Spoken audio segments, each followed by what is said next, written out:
Ako si Kuya Kens at ito ang istorya ng buhay ko.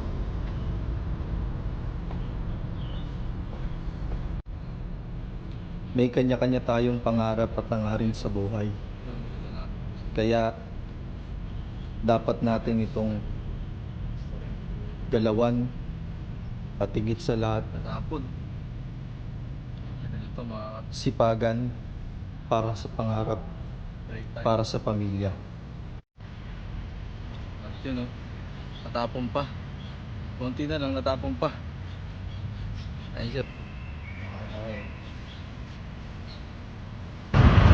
So yan at saka banana cue. Tipid lang tayo para sa pamilya. Konting tipid lang po kasi ulay-ulay pa yung sahod eh. Yung sahod namin yung 15-15. So kinsenas katapusan po kami sumasahod. Kaya tipid lang tayo. So buong 8 hours. Ito. Bakit ito? Tatagal naman to kasi saging.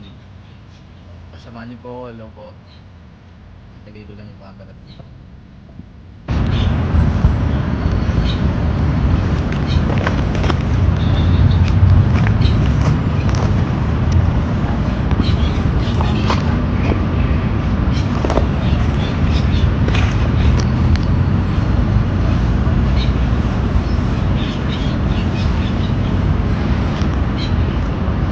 Tapos sa mga empleyado din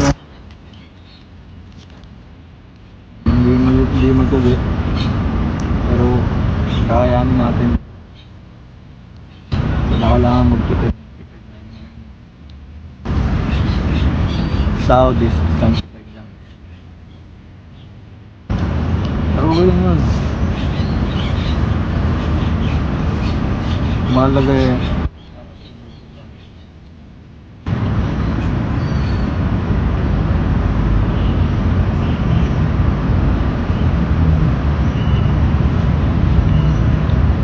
dito lang po.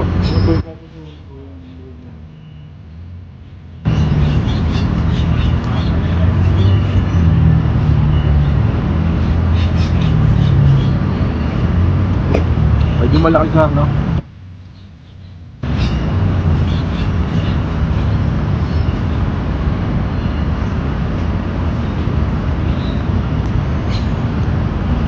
Ano po? Medyo hindi nga lang maganda yung engine ng camera pero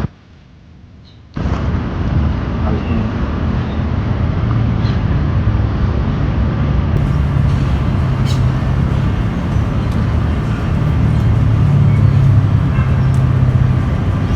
Saan mo tayo?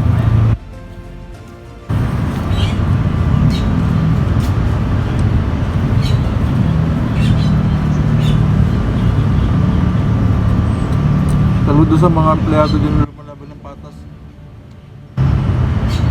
Para sa pamilya, marami silang kailangan tigisin. Na ultimo yung pagkain, kailangan tigisin. Para lang sa pamilya. Saludo ako sa mga empleyado dyan. Ganito ang kalagayan ng empleyado dito sa Pilipinas. Mahal yung bilihin, sahod maliit. So wala ganun talaga. Kaya huwag tayong tumigil ng ng paraan masenso sa buhay. Totoo nga niya, hindi pa ako makain kanina pag-alis pero ayos na kasi medyo naman sabi nabigat naman sa sante.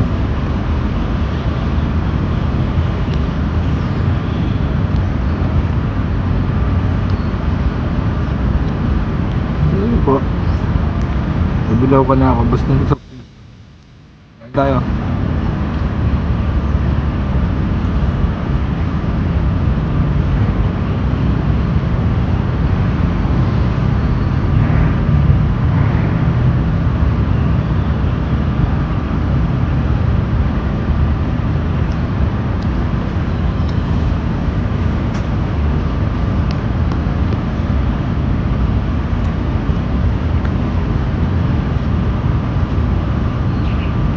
Last bite po ng banana Q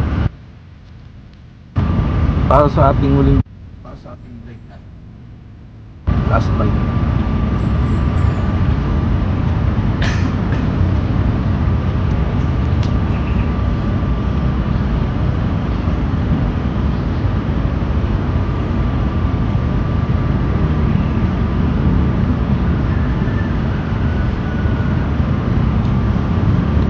Okay na, ayos na po.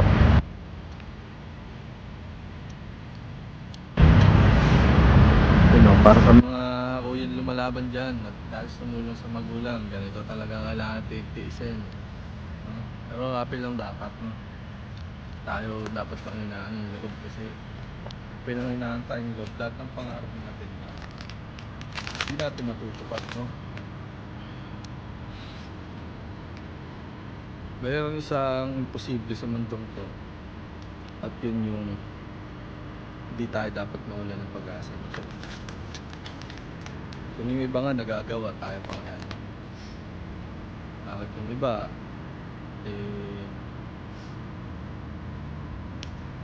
maayos ang buhay, no? Bakit yung iba nasa maayos ang tirahan? Siyempre kinaya din nila, no? So dapat kayanin din natin. Mga motor.